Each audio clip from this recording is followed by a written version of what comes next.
घन्टी भन्ने होइन, अब घन्टीलाई घन्टा पनि दिनुपर्छ हामीले यता नआऊ भनेर। चुनाव जितेर आऊ न, घन्टा कसको बच्छ भन्ने कुरो नेपाली जनता देखाइहाल्छ नि।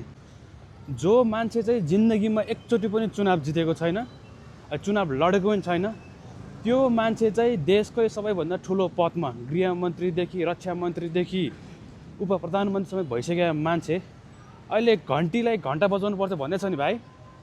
पहिला चुनाव जितेर आऊ न, घन्टा कसको बच्छ भन्ने कुरो नेपाली जनता देखाइहाल्छ नि। बालेन शाह र रवि लामिछाने नेपाली राजनीतिमा आइसकेपछि 30-35 वर्षदेखि लुटेर खाइरहेको यो एमाले काङ्ग्रेस माओवादीको कार्यकर्ताहरूको अहिले रौँ हल्लेको छ।